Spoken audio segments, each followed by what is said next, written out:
오늘 말씀 잠언 1장 20에서 33절까지의 말씀 큐티인에서는 제목을 어느 때까지 하겠느냐, 어느 때까지 하겠느냐라고 잡고 있습니다.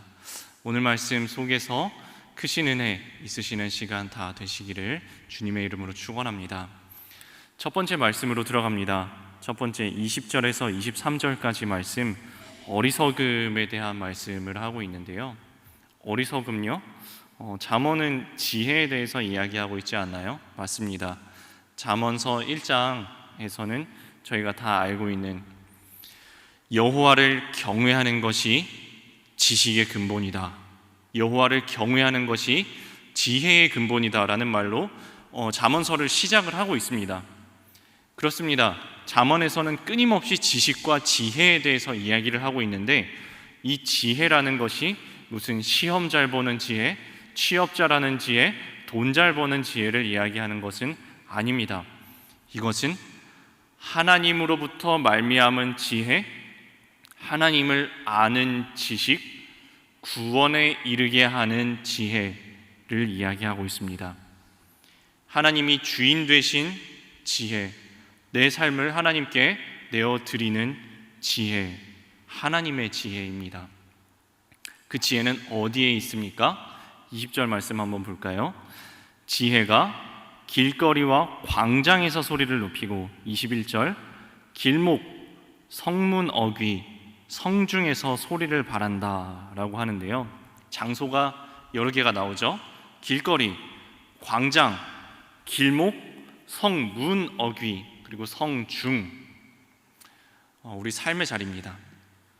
우리 삶의 자리, 어디 무슨 산 꼭대기까지 가야지 지혜를 찾을 수 있는 것이 아니라, 우리가 살아가고 있는 일상생활 속에서 이 지혜가 지혜의 주인 되신, 지혜의 근본이고 근원 되시는 하나님을 드러낸다는 것입니다.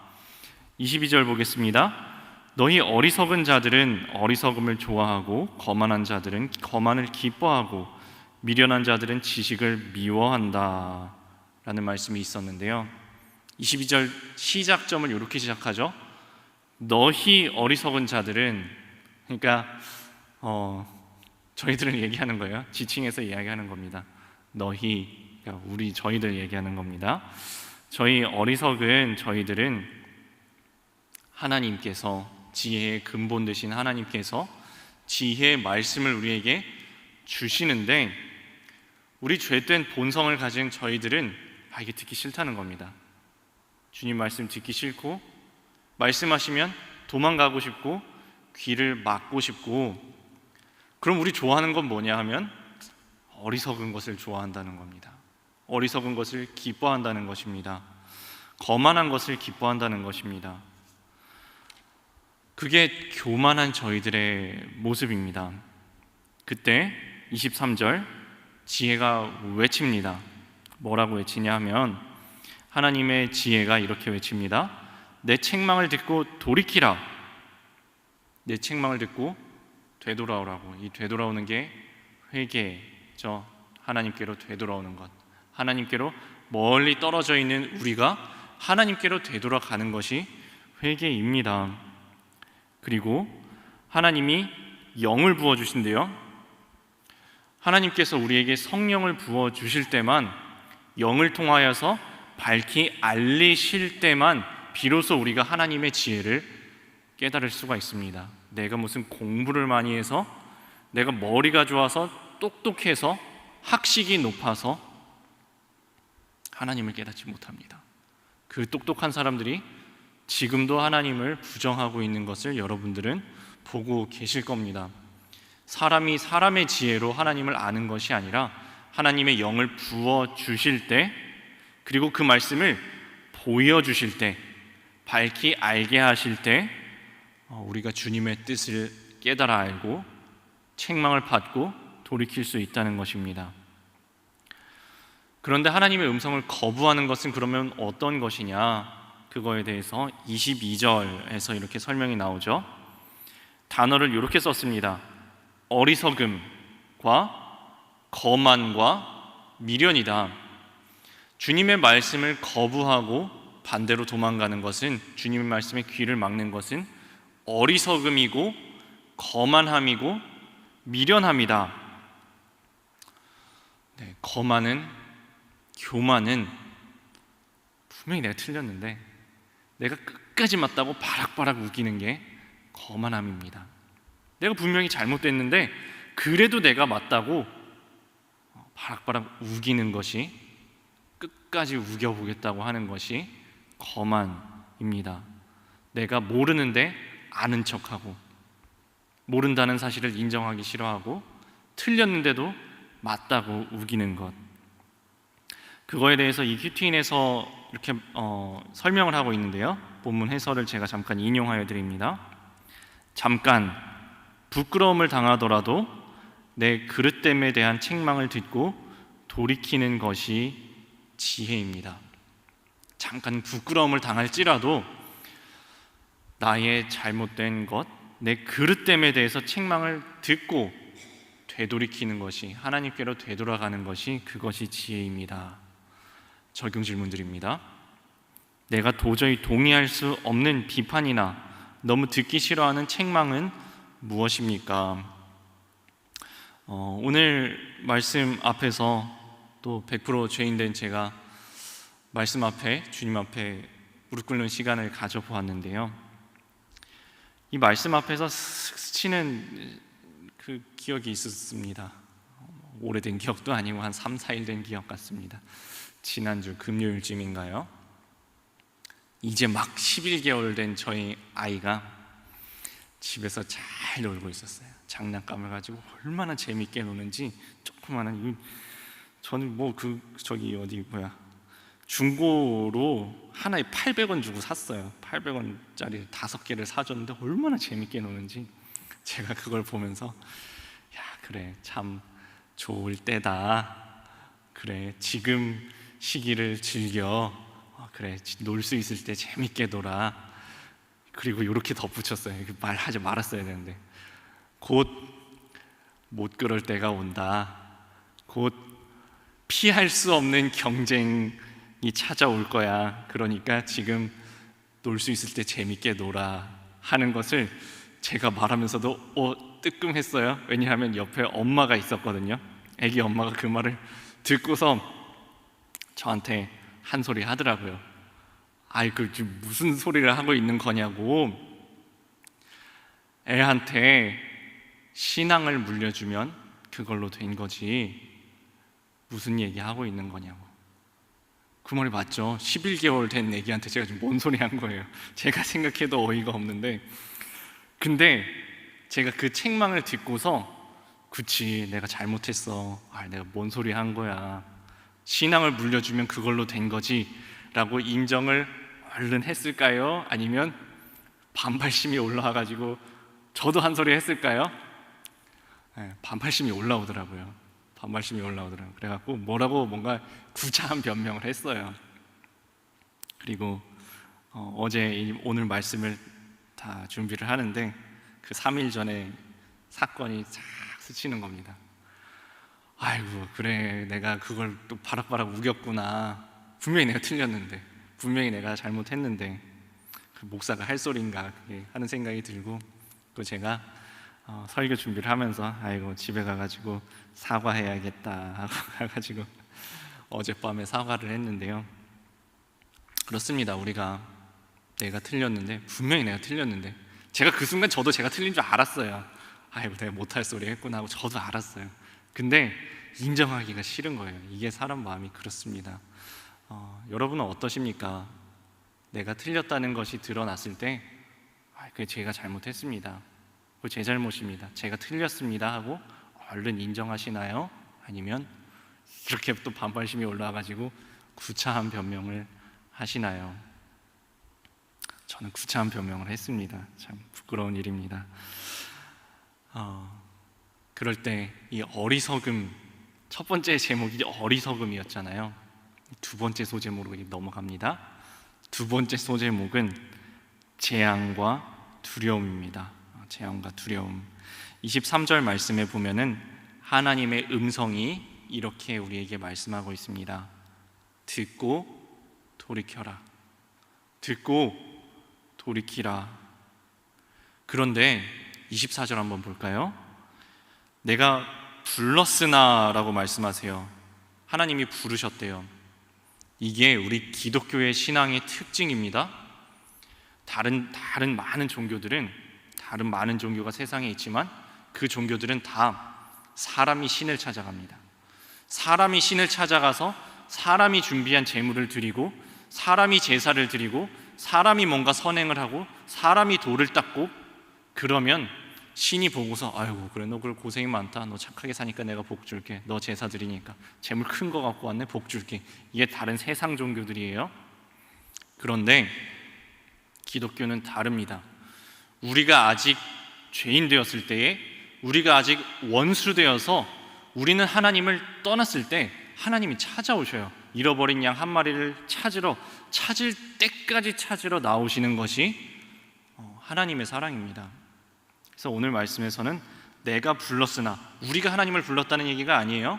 하나님이 어리석은 우리를 먼저 부르셨다는 거예요. 이 말씀을 조금 다르게 표현하면, 요한일서의 표현으로 표현하면은 이렇게 말씀하는 것입니다. 사랑은 여기 있으니 우리가 하나님을 사랑한 것이 아니요 하나님이 우리를 사랑하사 우리 죄를 속하기 위하여 화목제물로 그 아들을 보내셨습니다. 우리가 먼저 하나님을 사랑한 것이 아닙니다. 우리가 먼저 하나님을 부른 것이 아니에요. 하나님이 먼저 우리를 사랑하시고 택하시고 찾아오시고 부르신다는 거예요. 24절, 내가 불렀으나, 하나님이 우리 삶의 자리로 찾아오셔서 우리를 부르신다는 겁니다. 그런데 플러스 나예요. 안타깝게도 부르셨으면 우리가 아멘으로 응답해야 되는데, 주님께서 부르시지만 불렀으나, 24절 뒤에 볼까요? 우리는 하나님의 음성을 듣기를 싫어하였다.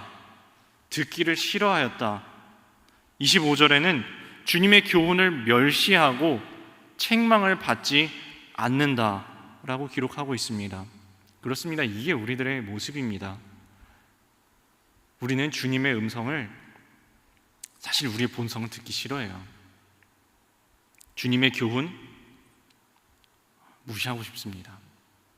그리고 주님께서 책망하실 때 받고 싶지 않은 것이 우리들의 본성입니다.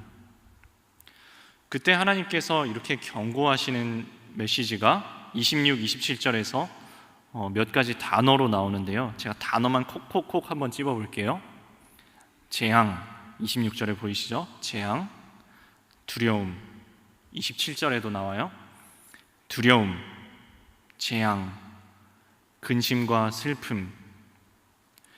이것이 주님의 교훈을 듣지 않고 책망을 받지 않고 주님의 음성을 듣기 싫어하는 것에 대한 결과입니다. 결과예요. 그러면 이게 무슨 하나님이 없는 재앙을 확 일으키셔가지고 우리를 확 적어도 제가 성경을 이해하기로는 하나님이 없는 재앙을 그렇게 만들어서 우리를 치시는 것 같지는 않습니다. 제 이해로는 그렇습니다. 우리가 혹시 아이가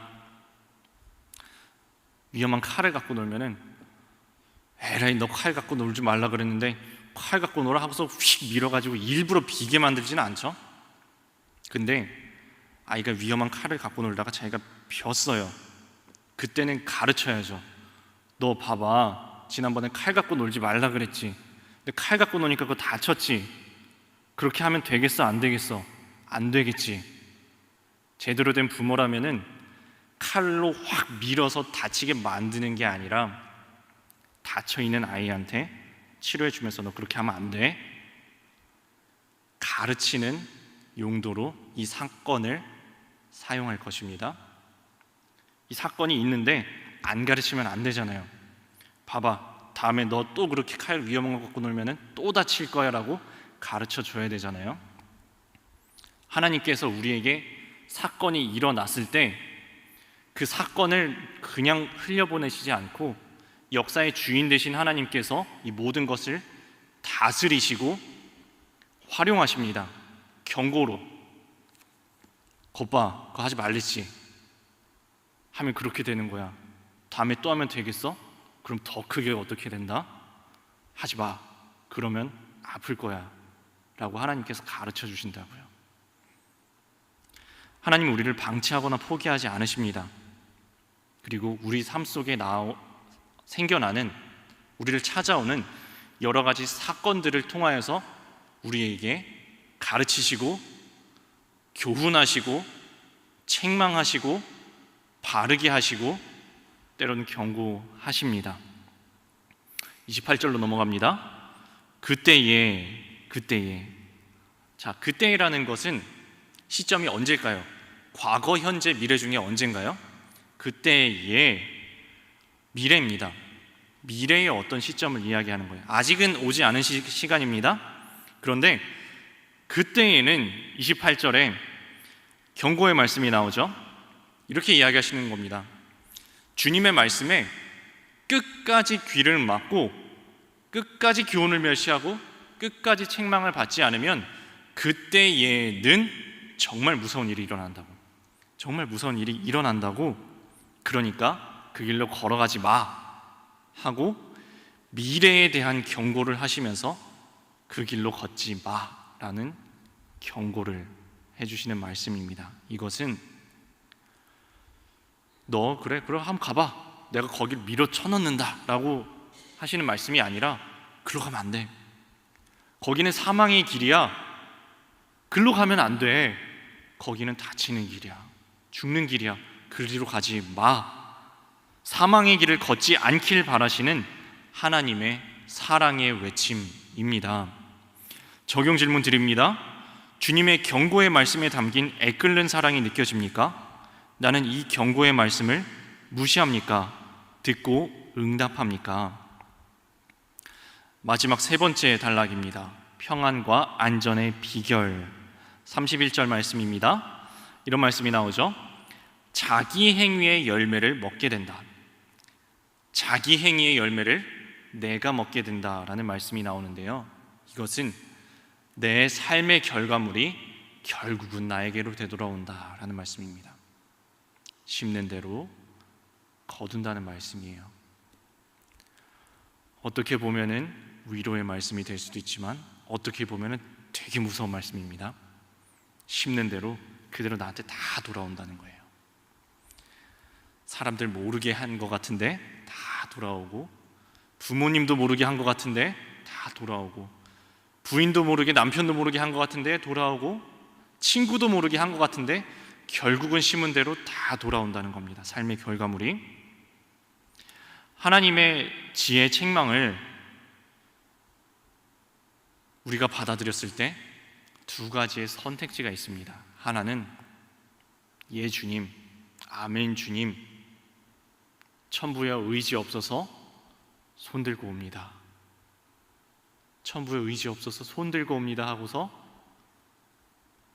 제가 잘못했습니다 하고 손 번쩍 들고서 되돌이켜 오는, 주님께로 되돌아오는 길이 하나가 있고요, 주님의 말씀을 청종하는 길이 하나가 있고요, 또 하나는 끝까지 귀를 막고 나는 그래도 주님 말씀은 못 듣겠다 하고서 끝까지 주님의 말씀을 무시하는 다른 길이 있습니다. 그 결과가 다 돌아온다는 겁니다. 다 나에게로 되돌아온다는 말씀이에요. 그리고 31절 끝에 보면은 하나님의 교훈을 무시하는 것을 이런 단어로 표현했습니다. 자기꾀라고 표현을 하고 있어요. 하나님을 무시하면서 스스로는 이렇게 생각하는 겁니다. 내가 똑똑하지. 저 바보들 저 하나님 말씀 들어서 뭐해? 저 손해나 보지. 세상 저렇게 해서 살 수 있는 줄 알아? 적당히 반칙도 좀 하고, 하나님이 이렇게 말씀하셔도 내가 보고 좀 아닌 것 같다 싶으면 좀 내 마음대로 하고 상황 따라 이렇게 해. 이렇게 좀 해야지. 나는 똑똑하니까. 스스로는 내가 되게 똑똑하다고 생각할 수 있습니다. 그런데 오늘 말씀은 그것은 32절 볼까요? 그 자기께는 곧 어리석은 자의 퇴보요 미련한 자의 안일일 뿐입니다. 그리고 그 결과는 자기를 죽이며 멸망시키는 것입니다. 사람의 지혜로움이 하나님의 어리석음만 못합니다. 사람이 자기가 강하다고 자랑해봤자 하나님의 약하심만 못하다고 고린도전서에서 말씀하신 것 기억하실 것입니다. 사람이 자기 똑똑하다고 자기 꾀에 빠져봤자 어리석은 자의 퇴보, 뒤로 물러나는 것일 뿐이고 미련한 자의 안일이고 결국은 자기를 죽이며 멸망시키는 길일 뿐입니다. 반면 아까 결과가 다 돌아온다 그랬죠? 주님의 말씀에서 어긋나게 걸어가는 길이 결과가 어리석은 자의 퇴보라면 주님의 말씀대로 주님께로 돌이키는, 주님의 말씀에 청종하는 길은 33절 오직 내 말을 듣는 자는 평안히 살며 재앙의 두려움이 없이 안전하리라. 하나님께서 두 가지를 약속하셨습니다. 한 가지는 평안, 또 한 가지는 안전입니다. 평안하고 안전할 것이다. 이 시점이 다시 한번 볼까요? 31, 32, 33절에 보면은 이게 과거, 현재, 미래 중에 어느 건지가 나옵니다. 31절 배부르리라, 31절 멸망시키려니와 33절 안전하리라. 미래의 사건을 이야기하고 있죠. 미래에 하나님 우리에게 선택지를 주신다는 겁니다. 어떤 걸로 심을래? 주님의 말씀에 청종하고 돌이키는 것으로, 삶을 바꾸는 것으로, 하나님께로 되돌아가는 것으로 선택을 하여서 심을래? 또는 하나님의 말씀을 끝까지 무시하고 돌이키지 않고 하나님께로부터 도망가는 방향으로 심을래? 그것들이 다 열매를 맺고 그거를 다 내가 거두게, 그 행위의 열매를 먹게 될 거라고. 주님의 뜻대로 살아가면은 평안과 안전의 열매를 먹게 될 것이고, 주님께로부터 벗어나면 퇴보와 사망의 열매를, 멸망의 열매를 맺게 된다고 하고 있는 오늘 말씀 앞에 저희들은 어떤 삶을, 어떤 선택지를 선택하시겠습니까? 적용 질문 드립니다. 주님이 보장하신 평안과 안전을 누리고자 지금 내가 꺾어야 할 자존심은 무엇입니까? 하나님의 말씀을 듣다 보면 사실 이것들은 우리 본성을 거스르는 것들입니다. 내가 주인 된 삶을 내려놓고 하나님의 주인 되심을 인정하는 삶, 내 뜻과 내 생각을 내려놓고 하나님 뜻대로 살아가는 삶은 바울의 표현을 따르자면은 나는 날마다 죽노라의 삶입니다. 예수님의 표현을 따르자면 날마다 자기를 부인하고 자기 십자가를 지고 주님을 따라가는 삶입니다. 그런데 그 결과가 곧 생명이라는 것입니다.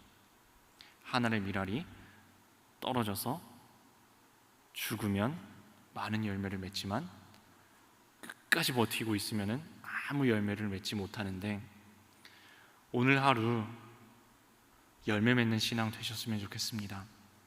비록 조금 힘들지라도, 조금 내 마음에 어려울지라도, 조금 고생스러울지라도 주님의 길을 걸어가시는, 주와 동행하시는, 주님의 음성에 청종하시는 것으로 믿음으로 심으시는, 그리고 그 열매를 거두시는 오늘 하루의 발걸음 다 되시기를 주님의 이름으로 축원합니다.